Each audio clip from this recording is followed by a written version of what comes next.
आदरणीय पत्रकार बंधुओं, आप सबका मैं स्वागत करता हूं। देश के प्रधानमंत्री और देश के गृह मंत्री का सबसे पहले अभी 2 दिन पहले के 2 बयान आपको मैं सुनवाना चाहता हूं। फिर कांग्रेस पार्टी अपनी बात नए सिरे से रखेगी और मैं आप सबका स्वागत भी करता हूं। हाँ,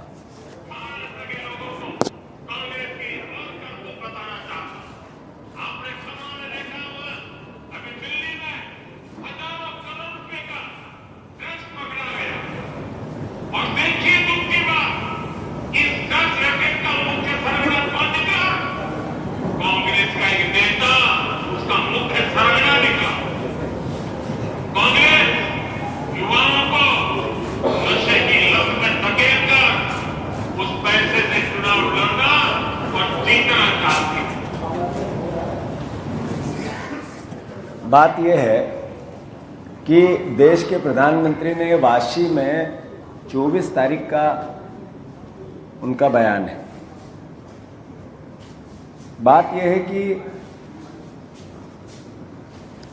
देश के प्रधानमंत्री जी से मेरा आग्रह है मीडिया के माध्यम से कि मैं मध्य प्रदेश की सिर्फ 1 साल की वस्तु स्थिति उनको बताना चाहता हूं।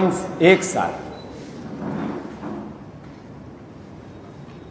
इंदौर में एक बरामदगी हुई जनवरी 2024 को। 5 किलो से ज़्यादा यही नशा जो ड्रग्स से आसपास रहता है पकड़ा गया। भोपाल के तस्करों को गिरफ्तार किया, फिर उनके पास से यही मार्च 2024 में यही नशे का कारोबार पकड़ा गया। फिर रतलाम में अप्रैल 2024 को यही जखीरा पकड़ा गया। फिर जुलाई 2024 को ग्वालियर में फिर ये इसी तरह का जखीरा पकड़ा गया। फिर रतलाम में फिर अभी कुछ दिन पहले इस तरह का पकड़ा गया, अभी 1 महीने पहले की घटना है। और आज आप सब ने देश के सामने जो भोपाल की वस्तु स्थिति रखी कि लगभग 1900 करोड़ रुपए का ड्रग्स का कारोबार पकड़ा गया। सवाल यह है कि कारोबार पकड़ा गया, पर उससे बड़ी बात यह हुई कि ये मध्य प्रदेश पुलिस ने नहीं पकड़ा, ये गुजरात पुलिस ने पकड़ा। और साथ साथ जो इससे संबंधित एनसीबी केंद्र की नारकोटिक विभाग के अगेंस्ट काम करने वाली जो संस्था है उसने पकड़ा। गुजरात के गृह मंत्री जी का ट्वीट आया और उन्होंने कहा हमने ये सफलता पाई हर्ष संघवी जी ने। फिर 4 घंटे बाद कहा मध्य प्रदेश वालों का भी इसमें योगदान है। हमारी सरकार और पुलिस को पता ही नहीं था। 1 महीने से अखबार की खबर 1 महीने की है, पर हमारी जानकारी 2 महीने की कि पिछले 2 महीने से ये एजेंसियां यहां पर काम कर रही थी, अलग अलग तरीके से कर रही थी, पर मध्य प्रदेश पुलिस और यहां के कानून व्यवस्था से जुड़े हुए लोगों को इसमें सहभागी नहीं बनाया। क्यों? इसलिए कि उनकी मिली भगत थी, इसलिए कि वो साथ होते हैं तो ये पकड़े नहीं जाते। अब प्रधानमंत्री जी ने अभी आरोप लगाए और कहा कि फला फला व्यक्ति इस प्रकार से पकड़ा गया या नाम आया, कड़ी से कड़ी सजा मिले उसको, कोई हो। आखिर क्या हालात हो गए मध्य प्रदेश के और देश के। 80% घरों में किसी न किसी प्रकार का नशा बच्चा करता है। और नशे के तरीके क्या क्या हो गए। शराब, गांजा, भांग, चरस, ये मैड्रिक्स, अलग अलग प्रकार की दवाइयां, नाम ही नहीं पता, इतने नशे।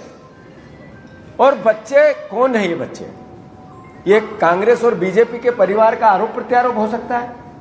ये बच्चे हमारे ही परिवार के हैं, मध्य प्रदेश के रहने वालों के ही परिवार के हैं। जिस माता पिता का बच्चा इस तरह के नशे में पड़ा है, उसकी खून के आंसू रोते हैं वो लोग, और इसके लिए दोषी कौन है? 25 साल से बीजेपी की सरकार है यहाँ। 25 साल छोटा मोटा अरसा नहीं होता है। देश के प्रधानमंत्री जी जब भाषण करते हैं तो ये नहीं बता पाते कि 25 साल से यहाँ बीजेपी की सरकार है, और 1 साल का मैंने आंकड़ा दिया है। अगर थोड़ी सी भी नैतिकता हो देश के प्रधानमंत्री की भाषा और उनके काम करने के तरीके में, तो ये गुजरात के सीएम का ट्वीट था, और यही फिर 2-4 घंटे बाद का ट्वीट है। मध्य प्रदेश की सरकार या उसकी कोई एजेंसी का इस संदर्भ में कोई ट्वीट पिछले 1 महीने से ये है, पर आज तक नहीं पता चला। बात यह है कि मैं कोई राजनीतिक आरोप प्रत्यारोप में इस विषय पे नहीं जाना चाहता। सरकार बीजेपी की है, लोगों ने वोट दिया और सरकार बनी, तो सरकार मध्य प्रदेश की हमारी भी सरकार है, मुख्यमंत्री हमारे भी हैं। पर क्या ये लगातार इस तरह की घटनाएं आना मोहन यादव को अस्थिर करने का षड्यंत्र चला जा रहा है बीजेपी के अंदर? ये व्यक्ति है जो इसमें संलग्न पाया गया। ये उप मुख्यमंत्री के करीबी, इसकी खुद की प्रोफाइल पे 500 वीडियो और 500 फोटोग्राफ्स है। लगातार युवा मोर्चा का नेता है। देश के प्रधानमंत्री जी और देश के प्रदेश के मुख्यमंत्री जी से मेरा सवाल है, क्या अब उप मुख्यमंत्री जी का आप इस्तीफा लोगे? आपने ही कहा, आप ही ने कहा, भाषण है 3 दिन पहले का, प्रधानमंत्री जी, क्या आप मुख्यमंत्री जी का, उप मुख्यमंत्री जी का, देवड़ा जी का इस्तीफा लोगे? क्या लेना चाहिए कि नहीं लेना चाहिए? आखिर ये नशा किस घर को सुख देता है? कौन लोग हैं? इसमें कोई पार्टी नहीं हो सकती, कोई विचार नहीं हो सकता, कोई दलगत बात नहीं हो सकती, कोई आरोप प्रत्यारोप नहीं हो सकता है।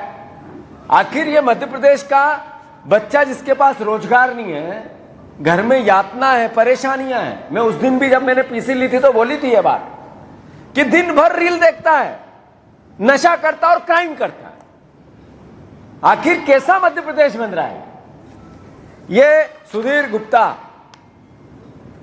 उनके सांसद है, उनके साथ इनके हर तरह के फोटो, ये तो मैंने बानगी दी है। उनकी प्रोफाइल पे चले जाओ, 500 मिलेगी, और थोड़ी देर में ही चले जाना, नहीं तो अभी सब डिलीट हो जाएंगे।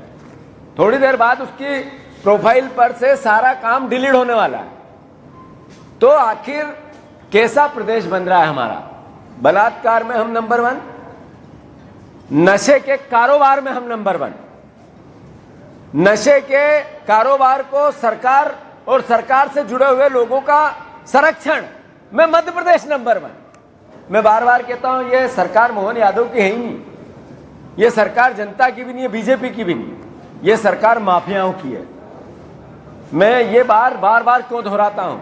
हर क्षेत्र में माफिया है। नशे के कारोबार के माफिया ये आज उजागर हुए हैं। मैं सारे पत्रकार बंधुओं को, सारे संस्थानों को, सारे मीडिया जगत के ईमानदार काम करने वाले जर्नलिस्टों को बहुत साधुवाद देता हूं। बहुत प्रमुखता से आप लोगों ने जिस मुद्दे को उठाया, ये जर्नलिज्म का सबसे महत्वपूर्ण पड़ाव है कि प्रदेश का बेटा नशे में जा रहा है, भविष्य खराब हो रहा है, जिंदगी खराब हो रही है, जीवन खराब हो रहा है। उसके खिलाफ अभियान में आप सबने एक तरह से अपनी भूमिका निभाई। मैं आप सबको साधुवाद देता हूं, हमारा भी दायित्व है। पर इस विषय पे मैं कोई आरोप प्रत्यारोप में नहीं जाना चाहता। सरकार की नीयत दिखना चाहिए, मोहन यादव जी की नीयत दिखना चाहिए। इसके खिलाफ है सरकार, तो इसी वक्त देवड़ा जी का इस्तीफा लेना चाहिए। मैसेज जाए कि इस तरह के माफियाओं का कोई भी राजनीतिक व्यक्ति संरक्षण करेगा, माफ नहीं किया जाएगा। तो बीजेपी का चाल चरित्र और चेहरे की बात होगी, अन्यथा चाल और चरित्र और चेहरा कैसा है ये भी समझ में आएगा।